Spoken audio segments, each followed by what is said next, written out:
Hey everyone, David C. Anderson here coming at you from the Knife Center. And today we're comparing two big American-made EDC tactical knives. We've got the Spyderco Manix 2 XL versus the new Benchmade Presidio II.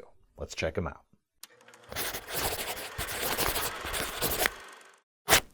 So right here we've got a pair of big, strong working knives, and they've each got impressive blades, but they aren't so overbuilt that they become boat anchors in your pocket. Both weigh more or less 5 ounces. We're at 4.9 on the Benchmade and 5.1 on the Spyderco.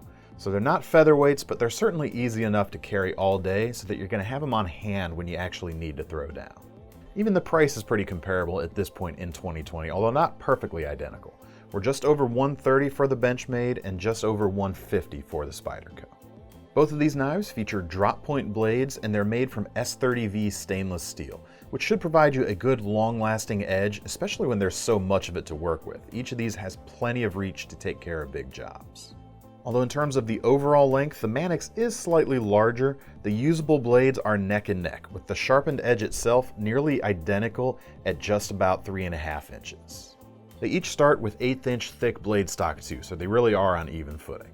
The Manix 2 XL has a wider blade with a perfectly executed full flat grind and a nice distal taper as the spine narrows the closer you get to the tip. With geometry like this, you're going to get very efficient slicing, and that nice acute tip is perfect for delicate work when you need it.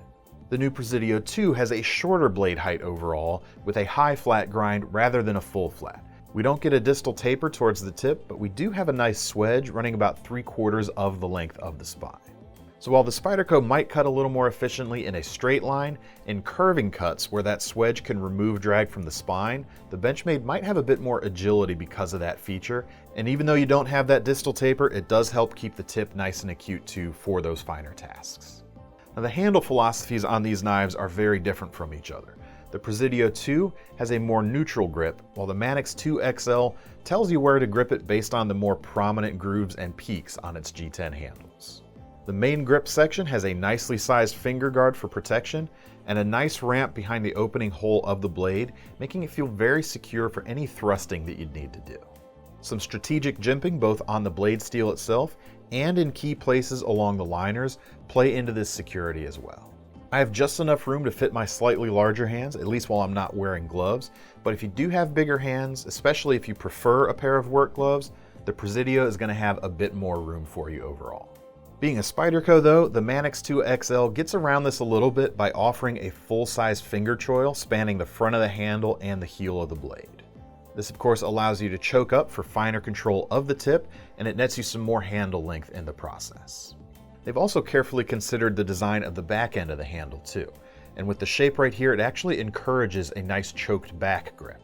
If you put your index finger behind the primary groove, there's a good swell behind it for the next 2 fingers, and you can hook your pinky behind the beak at the end. Now, as I said before, this knife is a little longer to start with, but when you combine this grip on top of that, you can get more overall reach than you can with the Presidio, and your grip still feels very nice and secure. Now, even though you have more grip options with the Manix, in a standard hammer grip, I find the Presidio to be more comfortable than the Manix. That's thanks a bit to the more neutral shape that Benchmade offers, but even more so thanks to a little bit more thickness with the edges of the handle beveled nicely all around. And don't get me wrong, when I talk about versatility, you can certainly hold this knife in a number of different fashions too. The finger guard and thumb ramp are more subtly executed on this knife, but they still feel secure thanks to some broad jimping at those points. Whereas the Manix features a fine texture on the side of its G10 handles, the Presidio features diagonal ridges to achieve its traction. They feel very good in the hand. The edges are soft enough that they don't really bite you, but they still give good purchase when you're bearing down on the knife. Now the material they use on this new version of the Presidio II is where things get really interesting. They call this CF Elite. This isn't the aluminum of the old model or the nylon which Benchmade uses on knives like their Griptilian series. Now you've heard of glass fiber reinforced nylon or GFN or GRN. Well, the CF in CF Elite stands for carbon fiber, as in carbon fiber reinforced nylon. This makes the material stronger and lighter, and it also gives it a pretty cool look.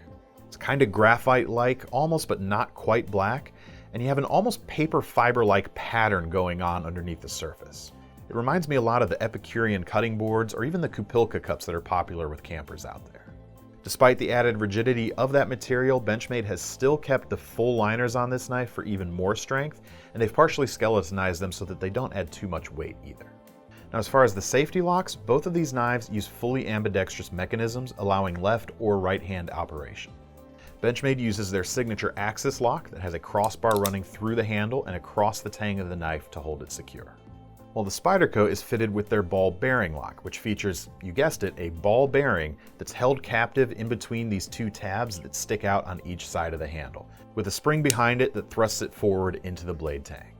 Both of these are very sturdy and proven strong mechanisms at this point in time. And as a bonus, you can even keep your hands away from the blade path completely when you're closing the knife for even more safety.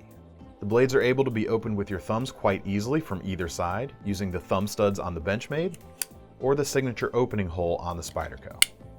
Thanks to the nature of the locks though, you can also flick either blade open and closed at will just by holding the lock back and using a twist of your wrist to put some centrifugal force on them. Or is it centripetal force? Comment section, sound off. Now, as far as the action out of the box, I'd put the Presidio II and the axis lock as being smoother and faster to flick, but both are pretty effortless.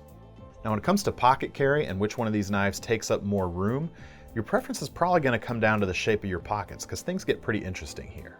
Closed length is about the same at 5 inches, but the Presidio sits deeper thanks to its reversible deep carry pocket clip.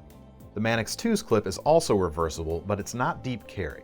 So while the Presidio needs more space top to bottom, the Spyderco is wider overall, so it takes up more space side to side. If you prize discretion, go for the Benchmade, as its presence above the pocket hem is very subtle. But if you like to be able to grab onto the handle sticking above the hem, the Spyderco offers more purchase in that scenario. Just make sure you have a knife that fits with the rest of your stuff you want to keep in your pocket. For me and my oh-so-stylish Old Navy jeans, I had no problems with either of these knives, even with the rest of my front pocket EDC in place. So at the end of the day, and at the end of our video, it's time to decide which one of these knives that you would rather carry. Would you go for the high-speed, low-drag Benchmade Presidio II or the aggressive Spyderco Manix 2 XL? Be sure to let us know your choice in the comments, or if you have another similar knife you'd rather use, we'd love to hear that too. In the meantime, if you want to get your hands on either of these cool knives, we'll leave links in the description so that you can head over to our website and get a closer look. I'm David C. Anderson from the Knife Center signing off. See you next time. In terms of the usable... No, I don't have any beans. You done beaned out. I guess I should say the name of the material somewhere. Old Navy. Checks in the mail. We'll get one guy. We get one guy. Because I actually don't know the answer to that.